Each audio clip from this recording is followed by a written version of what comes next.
we go. We are rolling. Welcome everyone to DIGG Dojo. Sorry we missed last week. Weezik was traveling and then was a little bit under the weather. We were going to try to reschedule for end of last week, but that didn't happen. So we're just back here on Tuesday. Welcome everyone. So I think we're going to spend the most time today talking about the launch of KPI options version 2. So that is going to be starting on Thursday. And the TLDR is that this new program is designed to take options away from people who are dumping and give them to people who are continuing to hold or adding more. And that multiplier effect just will extend in multiple rounds of options. So it's going to be going on these rolling 30-day periods. And as this happens, like your options will be compounded from period to period, giving you a greater and greater share of the overall pool. And we don't have visibility right now over, topping off of the prize pool, but let's just say that, we're working on this, and that's going to be something that's probably like an immediate next step coming as we're rolling off this next version of options, doing a BIP to get additional funds to keep the options pool replenished. So if you can see in the chat, Weezik put out another great DIGG article that kind of gets into the nuts and bolts of the new options scheme. So I will drop that here in the chat again for everyone to see if you missed it. So with that, and then the part 2 of this meeting, we're going to be talking about kind of an overall roadmap for DIGG. So like this is the kind of hardcore DIGG pilled community here. So we're going to try to create some kind of ongoing structure and kind of try to come together on a set of priorities for what we want to push as the next step after this options is going forward, and get some regular structure around that. So thanks to everyone for coming. And Weezik, over to you. Do you want to kind of walk us through what everyone needs to know about round 2 for options? Yeah, we gladly. All right, so basically what I'm going to I think everybody is either kind of understands the concept behind this. So what I want to talk about a little bit is just the options distribution. It sounds simpler. What I found is that getting into it is a little bit more complex, trying to do comparisons. But we've got the initial kind of test airdrop done, which looked at everything from May 6th up until I think it was like a few days ago. And I wanted to have that done just so we could kind of make sure everything works well, but then also to provide some insight into the multiple and how everything would work. So just high level, basically, the way I'll kind of summarize again the way this works, just to kind of start there. But the idea is that the initial options that were distributed in the last cycle, nothing's changed. We're not going through a new process through NFTs and different snapshots to figure out what to distribute. Those options still stand. And the idea is to basically take the events and send them out into perpetuity, and then use each preceding event to inform how we want to either reallocate options to new holders or to holders, and then also incentivize buying. And so the options that were calculated last time around, obviously there's no rewards, but they were still distributed, and everybody knows, and we have a list of what everybody got. What we did is we basically took a snapshot on May 6th up until, I believe it was like the 25th or something, and looked at 2 comparisons of BDIGG holders, and then looked at the delta, and then looked at the change from one spot to the next. And then that's how we distributed them. This includes Binance Smart Chain. It includes LP holders. We had to weight the LP holders to normalize everything around DIGG, as well as we had to weight BDIGG to normalize around B to DIGG to ensure everything was apples to apples. But essentially, those 2 snapshots, based on the definition or the criteria we laid out in the article, those 2 snapshots would inform whether or not you're eligible for a multiple to be applied. I believe it's a bit of a longer date than we initially looked at, but I think it's around 75% of everybody, or 76% of everybody applied was eligible for a multiple. And since 60% of the options are being redistributed through the use of a multiple, it's essentially just trying to calculate everything so that the multiple, similar to an APY, fluctuates based on how many people sell or don't sell. And in this case, we had a large exit through a whale, and so there's roughly 50,000 options that are up for redistribution. And so through that multiple, it increases everybody's positions right at 40 or 41%. So it's a 1.4 multiple. And I don't expect anything to change between now and obviously when we do the final snapshot in a couple of days, when things kick off on July 1st. But it looks like this first go around, everybody that held during that period would apply for a multiple of 1.4, increasing their options by 40%. If you buy anything during this period. Obviously, there's a bit of a transitionary period here that's not as clean as the 30, like every 30 days it will be. So if you were to buy DIGG this week up until the midpoint of the next event, so that'll probably be like July 15th, then you'll still be eligible for options as well, but it'll have the root applied. We looked at the median of like historical purchases and tried to normalize around that. So roughly 350 is the normal kind of DIGG purchase. And so we wanted to normalize around an area that was was beneficial for smaller purchases. But again, we allocated 35% of options to new positions, and being that this is the first go around, there'll be like, it's actually a fairly decent incentive to buy DIGG right now. And I think when I was messing around with it last night, like a $300 or $500 position would net like closer to like 80 or 90 options. Again, I'm going to share all this with you. I don't mean to speak to it like it's something you guys can't see. I'll post this all in the community. Everybody can see it. Obviously, Omnifarious built the digg.finance dashboard where you can put in your address and you'll see your options once this is all dropped. Just kind of in the final stages of putting it together. And as Wasabi mentioned, I've kind of been traveling, not feeling well, and then at the same time juggling some other just work responsibilities for myself. So yeah, I'll stop there if there's any questions. But the main takeaway is that it looks like the multiple will be right around 1.4, so 40% increase in everyone's option positions. And the root calc will be applied for any positions that were taken over the last couple of weeks and up until the midway point of July. Really anything anybody bought from the last event really is, because we can't apply new purchases to the multiple because they're based on prior events. So really, if anybody makes a purchase, it's going to be applicable for the root calc up until the midway point of the event. And then that's when everything will kind of start cycling in a bit more cleaner fashion, because there'll be like a solid baseline and the event will go every 30 days and run very seamlessly. So any questions though? I mean, I hope I explained that clearly. I'm literally trying to get this ready to talk about it with you guys today and wanted to have something to discuss, and at the same time, probably a little scattered. So I'm happy to go back and answer any questions about it. We want to use this time so everybody has full kind of clarity of how the options are being distributed, and make sure everybody's comfortable and understands like how the process works. Hey guys, I do have a couple of questions. Go for it. Yeah, sure. First of all, obviously, thanks for putting this together. Like, I know it's been a lot of effort on your side, so thanks, because this benefits clearly at least all of us who are here. They're like the DIGG Diamond fans, so thanks for that. And I wanted to ask you, like, I understand this is going, the rebase mining options would apply multipliers until like the funds are like all over. That's correct?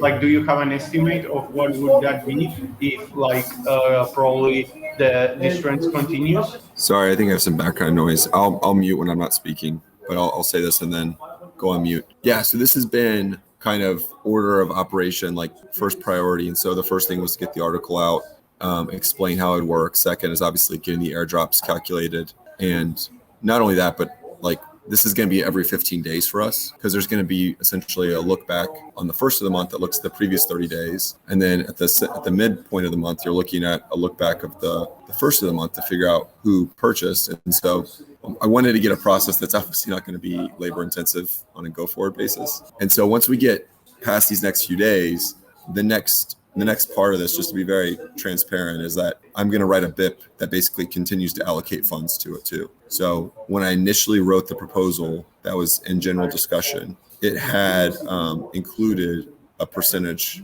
like 10% of DIGG treasury to be allocated towards it on a go forward basis. I took it out so that we could like move quickly, because those funds were already earmarked and just needed to be discussed. But so I wanted to move faster, but at the same time, as soon as this was launched, I needed to go back and basically write that BIP into it. To be clear, what you're talking about would be a great scenario. What you're saying is like, hey, if we crank through these rewards in the first month, how does this keep going? And what I'm saying is that we need to basically quickly allocate more funds to it so that this can continue being supported month after month. Does that answer your question? Yeah, absolutely. So right now, the way it works is if I keep my all of my options, I will receive like 1.4 multiplier for the next period, right? For the next 30 days. Is that correct? Correct. Like, let's just use an example. If you had 200 options in the last event, you have the multiplier added, you now have 40% more. So now you have 280 options in this event. Let's say you decide to buy $400 for the DIGG. Again, this is going to be much more loose, but I'm just going to say for ease of doing math over the phone. Yeah.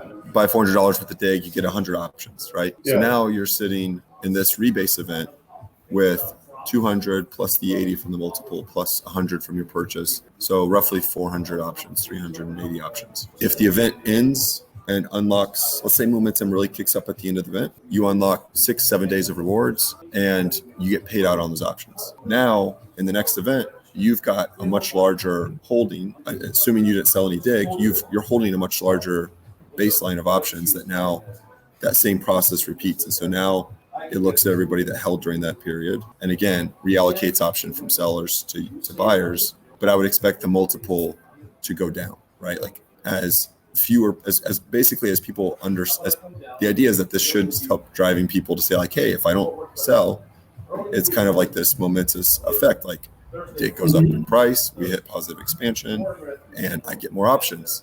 To be very clear, the biggest benefit from everybody is going to be the multiple the first time around. And that goes for the root calc too. I mean, like we want people to flood in.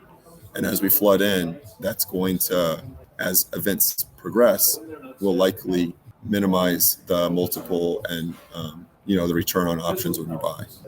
But the idea is that you could 2-3 events through this, hopefully increase your option positions by, go from 200 to 380 to 500 to 600. And essentially what we're doing, I mean, I like options. I work in credit markets. I enjoy, I think, using options as an effective way to drive behaviors. I really like KPI options, which is a new kind of idea that's been brought forward by UMA. And it's basically like a strategic airdrop. Because in a normal airdrop, you just give stuff to people, they buy and sell it. This is almost like slowly reallocating the very airdrop you want to drop to people through like you're distilling it down to people who actually want to hold it. And that should, in DIGG's case, help drive, if nobody sells and we keep bringing more people in to buy, it's like the two ingredients you need for it to go over peg quickly, right? Absolutely, I get it. And one thing that I'm not absolutely clear about options, like imagine we got like a 7-day like positive rebase streak. And we get to the end of the 30 days and I say, okay, I'm going to execute my options. Like I could choose to not execute them all, like just a portion of them, correct? And I would receive the DIGG in that case, but I would lose my options, right? So a part of no. would apply for the multiple. That's the beauty of it. So first off, the options expire. There's nothing you have to execute. Like it's not the same as the UTVL, which requires like some form of collateral we minted. Like this is basically going to be airdropped to you. So I know there's some questions about trying to lock up more funds in UMA, which it's not impossible, but it would require us to basically take the DIGG, stake it in BDIGG, and then move it to UMA. And it'd be a lot of steps. But in this case, the beauty of it is that your options, like if you don't sell your DIGG, you get paid out in the current event and then you get more options in the next event. You don't have to like hold on to your options. Think of it more as a point in time. Like each point in time, 100% of the options are distributed. And then in the next event, they're redistributed based on the behaviors from the previous event. So think of your options more as just like going through all these like life cycles where they get created and then they die and then they get created and then they die. But in each one, you're maximizing like your full potential. The only way you would basically not get options in the subsequent event is if you decided, which is fair. I don't want to sound like everybody has to make their own decisions, but if you decided during the event, like, you know what, I'm going to sell my DIGG. And then at that point, you would still get to exercise your options at the end of the event automatically. But in the subsequent event, you would no longer be eligible for options unless you decided to buy back in. Okay, that's super clear. Okay, yeah, I totally see your point. Great, thank you for the explanation. Yeah, and again, Rick, right now, the benefit I think for everybody on this call who's been holding is that we have the biggest portion of options that we can reallocate from OXB1 who left. It's like 50,000 options, and we wanted to really, it was a little bit torn as I was kind of messing around with different stuff, like 60%, 70% to holders. We wanted to make sure that the holders got a nice multiple, so increase their position like at least 40, 50%. And then full transparency, I'll say that taking new positions right now will probably bear more options than it will in the future, because as more people start buying in, the normalization of the route applied will probably start having to be pulled back a little bit to ensure we stay within the 35%. Right now, like less so, because there's nobody been buying. So it's basically 35% of the options are out there, and we're going to utilize all 35%. So if one person bought one dig, then they would end up pretty much getting all the options. If right now there's been very little buying behavior over the last few weeks, as you guys all know, and I would expect it to pick up somewhat, but probably not as much as it will in the future, meaning that there's a lot more options to go around, and we're not setting the route, like we're not normalizing it and then basically trying to back into how much we want to give out. We're basically allocating how much we want to give out, and then we're going to normalize it so that it fits into that a number. So if it means that when it's all said and done, we didn't have that many purchases, then we're just going to normalize it up further and give out more options to fit within the 35%. And any other questions? I hope I'm literally just went through a marathon like financial summary build in my other job. So I don't know how well I'm articulating this, and I'm probably redundant in the way I'm saying things, but I hope what I'm saying makes sense, and I'm happy to take some more questions on it. I see Tritium is in here. Not sure if you're in a place where you can talk, but I saw you had a message in the DIGG Discord about the value of minting KPIs today. I wasn't quite sure what you meant by that. Do you mean rolling it forward, or what do you mean by minting? Let me clarify that. So one of the things that also happened with KPI options, right? The KPI options were first released by UMA when they released these UTVL options, which were options based on UMA's TVL. I thought on the 11th of June, but now our community in UMA is telling me on the 30th of June. And they set some thresholds that was like up to 2 billion in AUM and whatnot, right? But a lot of what they were planning on was clause to hit, right? So they were planning on like a whole bunch of AUM from Badger, and that's kind of why they set those ratios. And then we didn't end up doing it because it was going to end up like costing more in gas than it was going to make. But in the end, there's now a lot of people in the Badger community that hold some number of these UTVLs, right, that are worth a lot less because we didn't do claw. And if we were to mint the option, so the point is, if we send the DIGG to UMA today and that goes into one of their smart contracts, my understanding is that then that will count as UMA TVL when they release their KPIs tomorrow, and everybody will get a little more UMA. That being said, I don't actually think we're putting that much dig in, and I'm not sure how much it'll move the needle. I don't know if somebody else is paying more attention to that, but again, it's like 2 billion is the max. And I think, Wes, how much dig are we talking about here? Like, what's the current value of all the dig? I think it's like 1.2 million. So I do agree that it might not be worth, like, I haven't like done any sort of like breakdown of like how much that will drive the total value locked up and increase UMA rewards, but my guess is that it's probably going to be marginal at best. I'm looking. So there's 114. UMA has 114 million in TVL right now, and then this option multiplier is 0.114x. So yeah, it'd be worth an extra % or so to Badger holders. I think flat out. Whether that, if we can do it, my thing is like, if we can do it and we're ready, and it's like, okay, like we just have to talk to UMA for 15 minutes and like send it and mint the stuff today instead of tomorrow, we should. If it's going to involve like a bunch of busy people running around like chickens all day, then like I think we're probably better off staying focused. But I don't know if anybody else has thoughts on that. I agree with what you're saying, Tritium. I think I probably can't speak to like the steps required, but I'm assuming it would at least require 3 or 4 steps to move DIGG to BDIGG to then move it to UMA. And it does somewhat make things more complicated, I would imagine, just because right now that DIGG sits in Badger's treasury, and when it comes to paying options, it's a little bit more straightforward, whereas the other would require us to probably like mint a token, and then even the dashboards created are all set up for the current process, and this would require probably some new builds. My take is that it's probably not worth it, and I think like most things in DeFi, it's just a matter of like prioritizing where you want to spend your time, and the return on investment on this is probably not like ideal, but I would support it if that's what the community wanted to do. Yeah, I mean, if we don't even know how much work it is, in my mind, again, if somebody in the community thinks it's really important, but in my mind, like kind of jumping off like an emergency, like let's go run and chase an undefined amount of work in the next 12 hours isn't worth, like the 1% boost to the UTVL holders. And but if anybody else thinks otherwise, it would probably be better. I mean, I think, like, to me, one of the things I think Wasabi said in terms of the latter half of this call is, like, I think the bigger, like, if we're going to try to focus efforts with everybody here, like, we've created a pretty cool DIGG community here.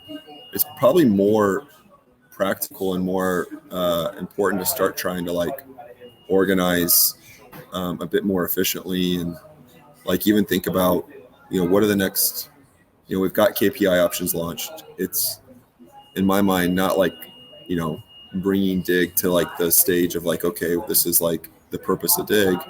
We're just using it as a way to help kind of stop the bleeding. There's other things we can do, I think. 1500 Badgers mentioned some things around, like, maybe writing a proposal for a strategic buyback as things get over peg and it becomes more incentive. There's an incentive for maybe Badger to use Treasury to get a return on its investment.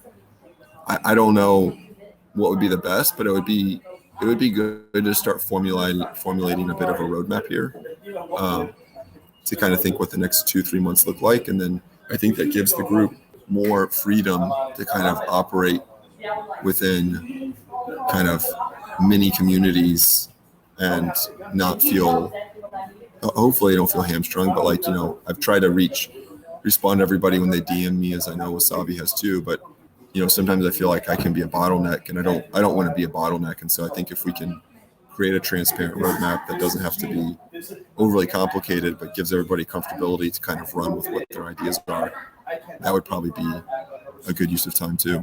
I've got a question, and this is probably not even relevant for anybody here, to be honest. What are our chances of possibly launching DIGG on Polygon? I think there's a chance for more success there. I don't know. This is more of a question for the devs, I guess, but I think that there's a burgeoning market for rapid Bitcoin type products there. So I think that's something maybe we could consider incentivizing at some point, if that's a possibility. Well, so there's two ways that we can move DIGG to Polygon, right? One is we could just bridge it. And then I guess put like another set there, or see like if we can get Sushi or someone else to incentivize it. I think for most partners, right now, DIGG is less exciting to incentivize, right? So that would be one move. The other move that we could do, although it seemed even more ridiculous, like DIGG is a rebasing token. So we could actually release like PDIGG on Polygon and just print another 6,000 DIGG and airdrop them to everybody. But then we're just like printing more, like currency that doesn't seem to actually be able to hold its value. So I'm not sure that makes sense either. But I think those are the two ways to move, right? And so it's either like a separate rebaser that's like got its own market cap and is doing its own thing on Polygon, or bridging it over. And then the question is like, where are the emissions going to come from? And why does it make more sense on Poly than ETH or whatnot, right? I guess we could build a set, put it on Polygon or move, we could move BDIG to Polygon, for example, but I'm not sure what it brings. If you would that be rebasing the Polygon DIGG would be have a mind of its own and be rebasing based on its own movement and not be like completely independent of the Ethereum one? You could do both, right? So the two ways to do it are either bridging it, like we do with Badger, where you say like, okay, like now, we're going to bridge it and you're going to move it from one chain to the other. And the other, again, because it's a rebasing token, there's no underlying anything, right? You could just launch another DIGG on Polygon.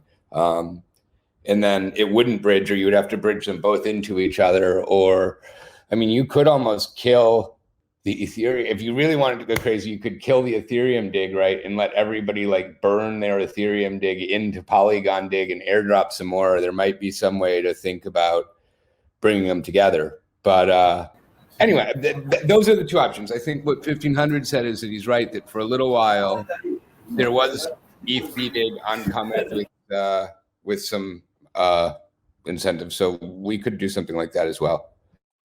Here's my whole point with it is that there's now on Polygon, there's not a ton of wrapped Bitcoin products, and Badger basically controls the market there with the IBBTC wrapped BTC pool on Sushi Swap for the most part.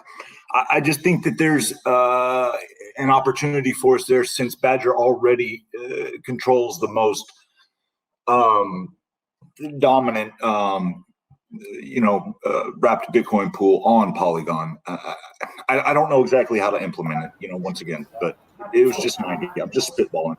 Yeah, I mean, if you can define it better, it's interesting. I'm trying to figure out like what the actual move is, right? Because I mean, it's already is. I mean, BDIG I think is already there. That's another thing, is I don't think you could actually bridge DIGG because it rebases, right? So you can bridge BDIG, but I think DIGG bridging would be tricky.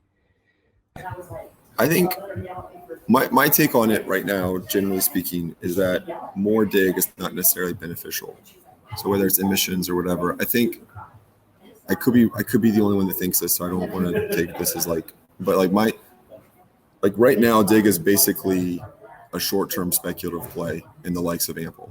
I mean, I think that's why all of us are here. I think the best thing we could be doing outside of the next 2-3 months is figuring out how to create more utility. And I think for me, the one thing that I don't know if this is possible or not, but the one thing that the purpose of the DIGG really, in my mind, utility-wise, is to serve as a hedge, because the rebasing, trailing rebasing mechanics of it allows you to kind of, buy something that you know is going to go up because it's trailing. The problem with DIGG is that it's not even, those mechanics are just not even working, right? Like it's kind of out there in the open, figuring out where it wants to go.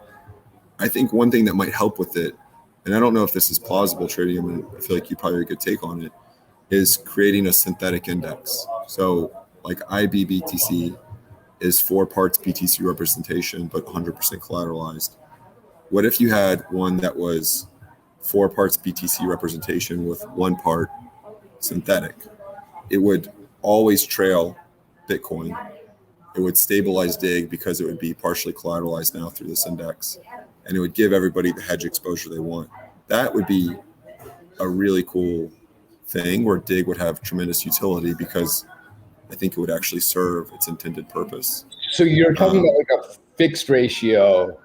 So what about like just like a balancer pool, right? I mean, I would think we could set up some sort of a balancer pool, which would basically provide that.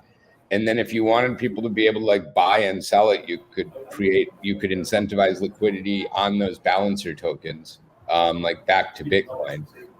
It's a great point. I think Balancer just launched on soft launch on Polygon Monday, and they're supposed to do like their big launch coming up. So I think that's an option. Once again, I'm not a coder, so I don't know how it would work.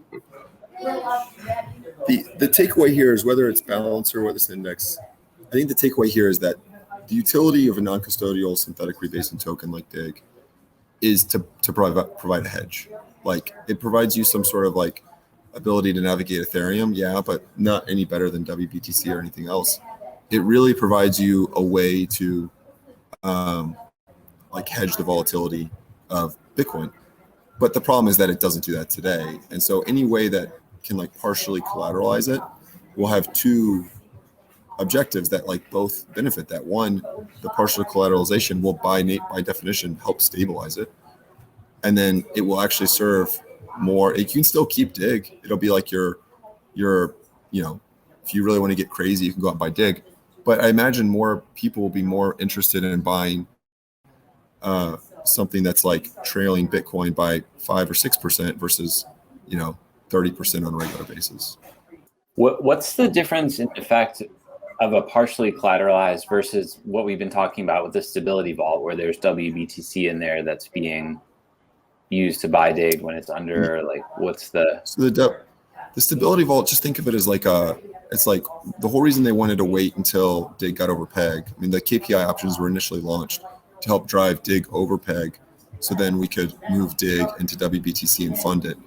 it's just like a strategic, like, auto buy program that's just basically, again, post trading. Correct me if I'm wrong, but my take on it was that it's like, hey, if you're below peg, it's going to make small smart purchases with the WBTC in its vault to help drive it back towards peg, and then when you're above peg, it's going to help sell DIGG to buy more WBTC to help drive it back towards peg. But it's just kind of I don't think of it as like a end all fix all utility. It's almost just like a bit of a safety net, in my opinion, where it helps just kind of ensure things don't get too crazy. I mean, didn't Ample, I'm not exactly sure at work, but I have a friend, I've never really been all that into rebasing tokens, but a friend that was really following Ampleforth, and they did something, like it was pretty dead. They did something with a balancer pool and some incentives like 3 months ago. And it really, I mean, Ampleforth took off. So I definitely do think there's something to that. And there's some examples of those sorts of things working. Yeah, I agree. I can't speak to that. I mean, look, if it makes anybody here feel better, Ampleforth launched with 50 million tokens, and during its like lowest point, I think dropped to like 7 million tokens. I mean, we're basically right there with DIGG right now.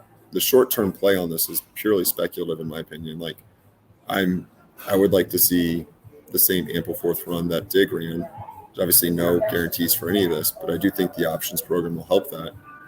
But that's just a short-term plan. I think after that, having a way to utilize it for its intended purpose is going to drive the long-term utility and continue giving people a reason to actually say they want to buy it, right? And they want to hold it. I mean, just as a thought, and maybe like it's going too far outside of the options program, but what about like not for next month, but for the following month, thinking about like setting up that pool.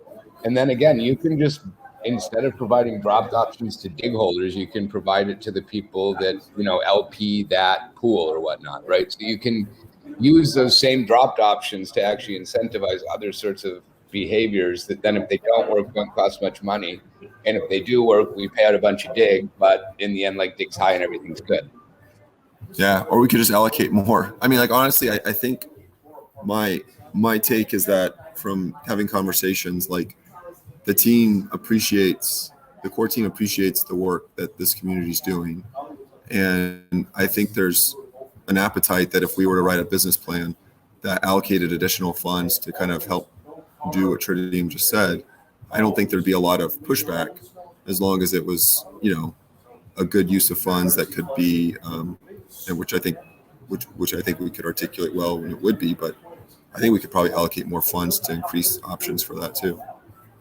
The other thing with utility, I mean, we've had a lot of discussions before about NFT games, and I think on an earlier call there was kind of a consensus that NFTs in themselves are not going to be enough to kind of push it above peg. But I don't know, I kind of would push back against that a little bit. I mean, I could see like a game, if we had a really cool game that people want to play for its own value, and then supporting DIGG under peg is a way to get rare items or cool stuff that people want for virtue of the game, no different than buying in-game items in other situations. Like that could be something if it kind of takes on a mind of its own and builds its own ecosystem around it. Yeah, I didn't mean to jump over the game. I agree with you. I just think that anything, whether it's tokens or just fiat currency, has to have an inherent value before you gamify it to a certain extent. I think the stuff that Valentin and Tom's OX and everyone has been working on is brilliant and could just add further utility onto it. But to me, it's almost something that has to happen.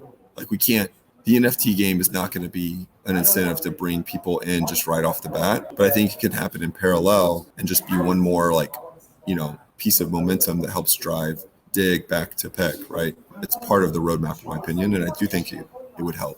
And I think there's actually some really, especially if you create secondary kind of market for it, like if DIGG became kind of part of this game where, you can earn NFTs or use it as like a currency in the arcade, like that would be really cool, because then it would have like a very unique value, or it's like if you want to operate in this kind of secondary market, you have to hold DIGG, and everything occurs in BDIGG. Price the sweatshirts in DIGG. Yeah, I mean, Okay, and talking about gamifying experience, what if we say it's not a game but a lottery draw? So if you hold DIGG, you mine some kind of lottery tickets for future draws, for example, of Ethereum or Bitcoin, do you think it would increase their utility? Yeah, I think radioactive. I think all these ideas, I agree with them. I think for me, I'm just going to be very forward and saying like I'm not. My background is not probably conducive to figuring out how to like operationalize an NFT game. I think all these things can be done. The beauty of a DAO is that no one has to be waiting on any one person to do one thing. It's probably just a matter of figuring out like what does it take to like build this. Like if we have an NFT, we have to procure someone who can build it. Like what are the funds required to do this, and like how could we, like what's the time that would take to do that? I think that's kind of what is missing at this point, just because, and I know Valentin kind of started with that, and as well as you did radioactive. So I don't mean to say that it's not started. I think it has. I just think it's a very large undertaking that probably would have its own kind of roadmap in its own right. Yeah, the other thing is, I mean, to release any kind of NFT game, we're going to need a budget. And so for that, it makes sense to go back a couple of steps and like talk about the roadmap. I think we could do something small with like scrappy volunteers, but if we're talking about serious game design and art and stuff, like that's going to be budget, which means we kind of need to have this bigger roadmap in place first. But budget or determination. I actually will say like I'm not new to DeFi. Like I've been in crypto for years. I've only been in DeFi for 6 months. I'll ask really stupid questions about Ethereum, Etherscan and stuff, and I'm learning every day. But the thing that draws me to it more than anything is like, if you have the grit, you can pretty much get anything done. I mean, Tritium's kind of been the biggest advocate for this. Like you could probably find an artist and almost barter with them based on like stuff like to get something out. I just think it comes down to like, what do we think is feasible? Like maybe it's just starting by like getting some NFTs launched. Like we don't have to go out and launch a full scale game, but maybe it's just getting some motions under our belt and just kind of going out, procuring an artist, getting some NFTs, launching it for people that have been part of the DIGG holder group for 30, 60, 90 days and making it a super rare event and coming out of it with some pretty cool stuff. That might just be an easy, I mean, I'm assuming an NFT game is going to have a lot of NFT art and different things to kind of play into it. So we could just build by kind of like starting with that and then refining the roadmap as we go. But yeah, I don't think, I will say, I do think we need management reporting at Badger. It's one of the things I've also been trying to help with, is that if you give people, you break out everything into departments and then give everybody budgets, it gives them an easier way to kind of innovate and move quickly. But, sometimes you just got to do what you got to do. And I think in this case, there might be a lot of things that are very possible without nearly as much budget as thought initially. That's what I found to be the case, at least. I mean, in terms of budget, it's probably a little late. Like there's a Gitcoin hackathon going on right now for like another 10 days. Like we could put up a bounty for some DIGG related art or something, right? But I think that's more about like, we can do a lot of this stuff through bounties, right? Some of it we can do under the bounty program. Some of it we can do under hackathons, which the next one's not for a few months, but it's got to be a really clear specification, right? So it's got to be really clear what you want, and somebody's got to take the time to structure all of that. The other question I had about the NFT games is I've seen 2 proposals for NFT games, like one of which is just a game that somehow like you have to pay with DIGG, and the other one has to do with like actually changing the underlying economics of DIGG. So somebody was talking about, like if you hold NFTs, you rebase less, or really like getting into like the details of the token and moving away from the basic structure that DIGG has now. Which one of these are we talking about? I think we're talking about, we're at kind of everything is on the table and we're trying to set some kind of overall priorities. I think, yeah, absolutely. Like for my money, for my DIGG, anything that makes DIGG more complicated is probably not the direction we want to go. Like, I think we need to make, explain things as easy as possible to people and have like more of an outward communications. Like one of the big things with Ample during their bull run, and I agree with Poopster, alt season is really also what we need to kind of blow this up. But, you had this group of hardcore Ample people who are like posting on 4chan every day about gaming the rebase up or down and trading it and creating kind of like this daily event that people were pumping up and telling their friends and having that kind of like hardcore community. So I think like these calls are the first stage to that, but like stage 2 is, okay, figuring out where the people hang out where that are the target market for this. Maybe it is Polygon, and then just getting relentless and like bringing in new people every day. So who was asking about NFTs? Because I think it's really easy to think about this stuff and never get anywhere because you don't make any decisions, right? And I don't think that what I'm hearing anybody say is that like we shouldn't do this. I think there's like plenty of interest in moving forward.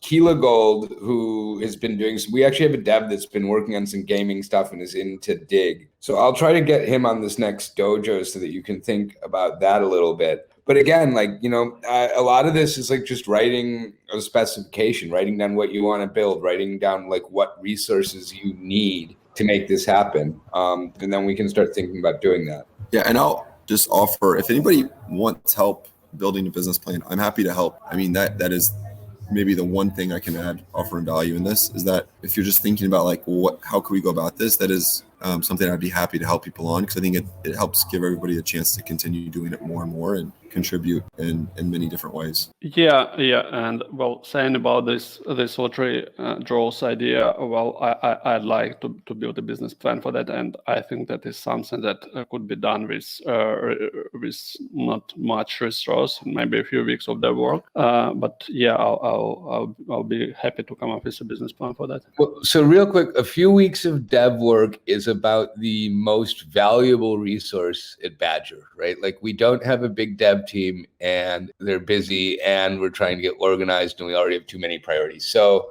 I would encourage you, if you really want to get something done, to think about like, can you find a developer that can do the work, right? And maybe think more about like budget for dev work, and then and where you're going to get it.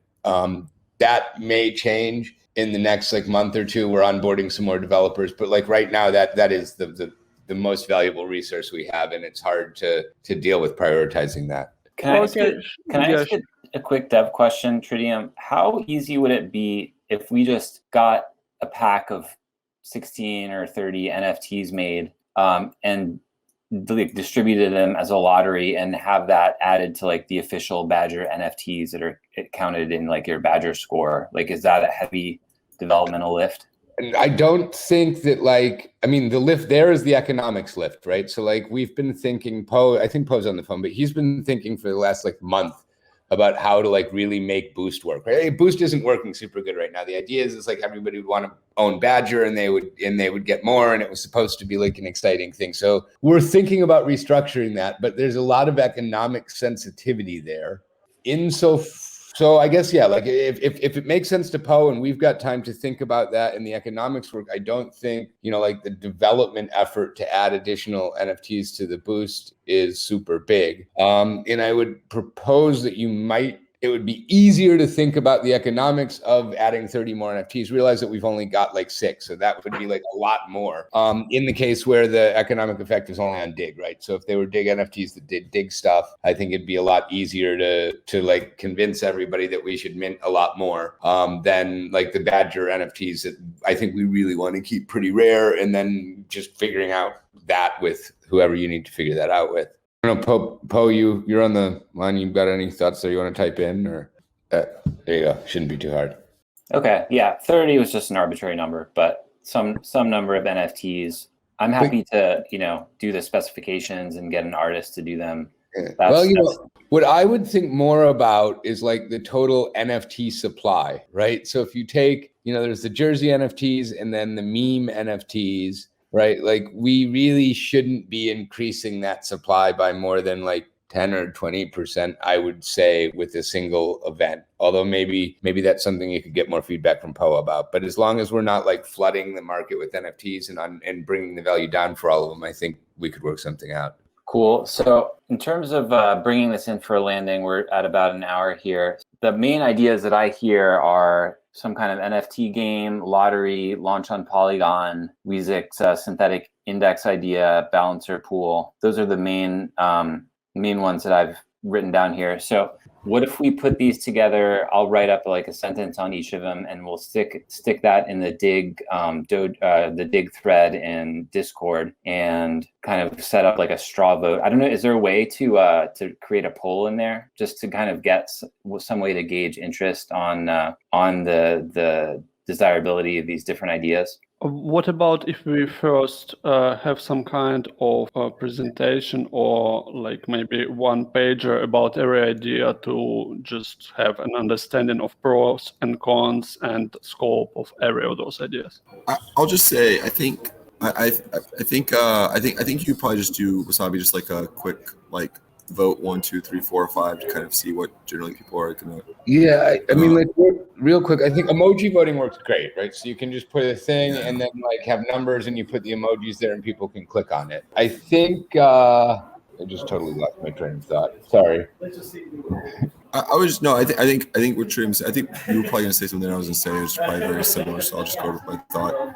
I would just say right now, like we need to like mobilize in a way, like we can vote, but at the same time, if you want to go with the NFT idea, no one's going to stop you from beginning to like talk to people, do stuff, and come and just write a proposal and say, hey, I talked to this person. They'll do it for this much. I think it's a good, like, I would advocate more of that. And then we still need to like basically, I think Hash Air said something about Notion. I think that's probably a great place for us to start probably putting like more of a roadmap. But then I was just going to say too, just to finish this kind of, I know we're 2 minutes over, like, let's also not forget like the current options program, if successful, will make all of these things we're talking about tremendously easier. And so I think the biggest thing I could stress right now is just kind of marketing campaign on this, like, tweet about it, talk about it. Like, if there's the more we can get it out there and more we can build up the, encouragement to like make purchases right now as we lead up to the actual event starting,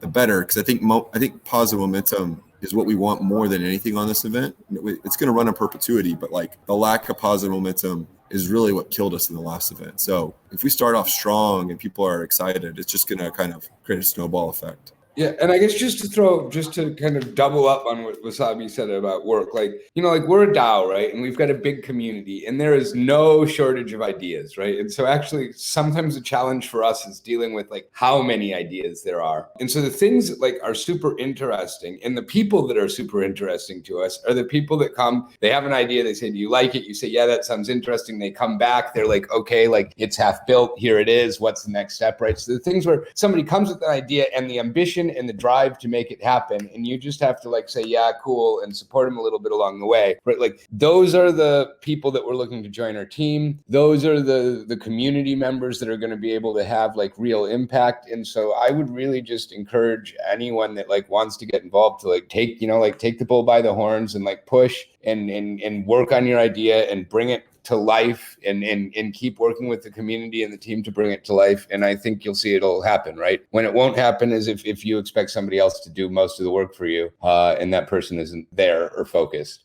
Yeah, sounds clear. And I totally agree with that. All right, well, cool. I think that's an inspiring note to end this on. So what I will do is I will write up these notes as I've been doing and say these are the options that came out. Feel free, if anyone wants to pick up one of these and run with it into a bigger proposal, that would be fantastic. And we can go through it more in detail on the next call. But yeah, back to options. That is the one thing we want everyone to be taking away from this call. Tell your friends, tweet about it, share the Medium article, little videos on YouTube. I think there's a lot of white space on YouTube where there's just not, there's a huge hunger for people looking for DeFi content there. Even just doing like a quick screen share video where you talk through it. Any stuff like that, I think is very good. Places like 4chan. I mean, I'm not a big 4chan user, but like that's where they were posting and kind of like got a bunch of momentum on there. So on that note, thanks to everyone for coming, and we're going to stick with this time going forward. So thanks everyone, and we'll see you next week.